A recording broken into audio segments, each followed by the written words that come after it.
Vachicelebrate birthday ravo, Madam Boss decided to gift Zimbabwe nemovie ravo rinonzi Becoming. Madam Boss rakatanga nezuro press conference yacho vachiita ma-interviews ekudiscussa kuti chii chatiri kutarisira. It is going to premiere this May in Harare. Welcome back to channel. Please don't forget to like and subscribe. Kwakanga kwakasunga kuchinakidza zvikuru. Madam Boss murume wavo mofela mashamwari avo nemabrains avanoshandira. The event was hosted by Tarogezi. Uyo aburitsa statement rekuti hatisati taona movie asi we have already fallen in love ne movie racho veiye ground vakanga varipo vati ivo the Becoming Madam Boss movie officially kicked off its journey with a vibrant press conference and activation at Joina City in Harare tonight. Set to premiere this May in Harare, the film will then take Zimbabwean storytelling to the world with a global tour across the UK, South Africa, Australia, and Europe. The movie was produced by TV Yako with support from ZBC TV. Inspired by the real-life journey of Madam Boss, the film traces a powerful rise from humble beginnings in Madziwa to working as a housemaid to breaking through as a content creator and skit sensation.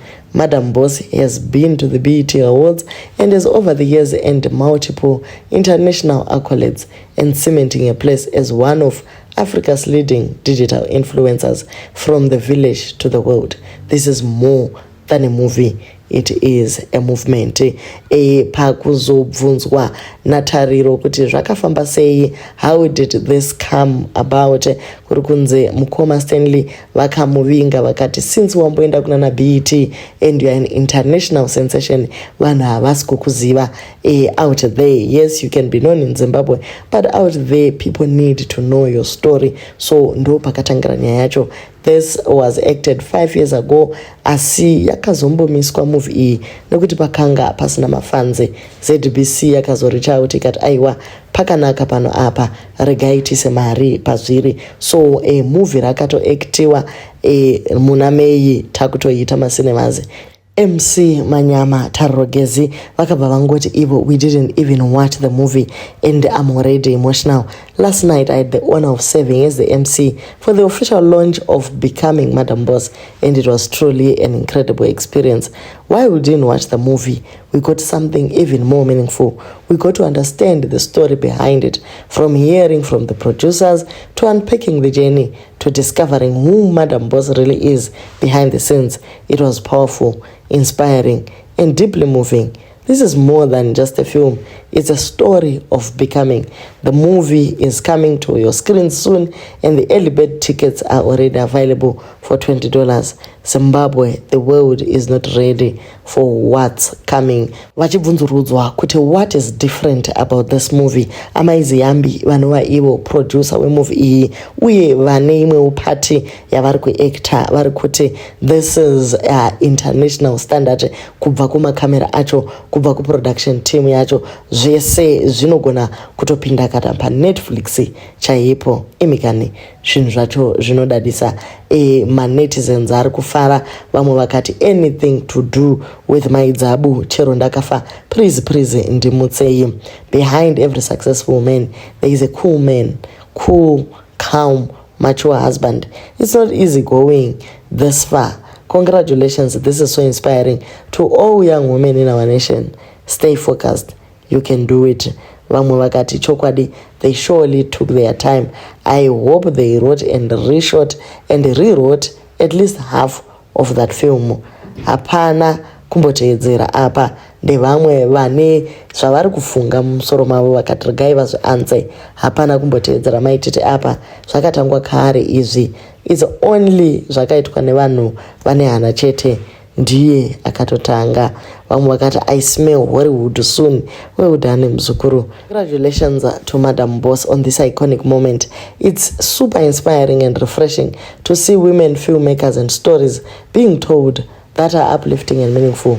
Good things take time and are worth the wait. Congratulations to the woman who has defied all odds against all the negative narratives and hate. She keeps pushing forward and winning. Zvikiti chimbomira yodofo. This movie yakatanga kubikwa way before yemadota some people take time perfecting their craft. Mabingo family to the way, my Juju is a true friend. Kotanzwaka kuti hanzi prophetess vaiva best friend kumarura vaya hanzi vakatiza baba vemota dzekuwanda futi ava hanzi vakati ndazvitadza ndisamaze ari kudaro ari kuti yani inside information kuti prophetess tino hava chisiko zvachose. Makeyboard warriors hana kufara zvikuru vakati at least handina ukama nevanhu vakadai living upenyu hwekungoita destroy vamwe. Shuwaka chachilo chironda chenyu chemumuno. Shameless women, get a life. Inzara yewe nini here naimi. Asi chachilo akataura wani kuti I don't keep friends and I don't trust anyone around me. She only have friends for interest. Kana pane madeals anovasanganisa achingopera mumwe neumwe onanga kwake. Zvekuzoda security muma friends munoziva guys kuti zvinhu zvinonyudza. So she is okay by not keeping close friends. Ingawani Ketina anoti I'm loyal to Kylie one, which is a fair deal to whoever gets close. In fact, befriend ye at your own risk. Ini handitombode zveshamwariwo vamwe vakati saka so what busy kutsoma maiti tina meli vakakudyirei chaizvo. You are just a bitter human being.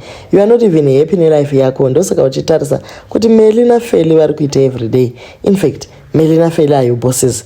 Without posting about them, page rinofa. Hey, iwe Dolly Parton ka tsapfu dzako.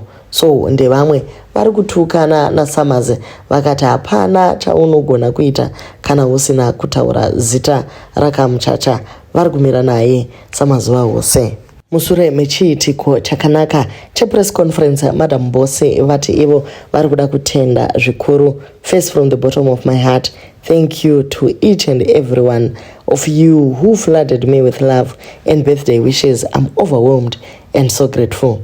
And as if that wasn't enough, yesterday was even more special. I officially launched the billboard for becoming Madam Boss.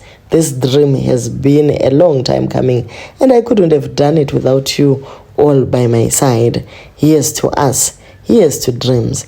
Here's to even bigger wins ahead. I love you all. Ndokuti Jakare, draped in the exquisite glamour of Agai collections, I step into my destiny. This birthday week as I celebrate Madam Boss, the world tour begins from Zimbabwe to the world. Every step, every city, this dream is ours. Thank you to every fan, every sponsor, every partner, and this is just the beginning.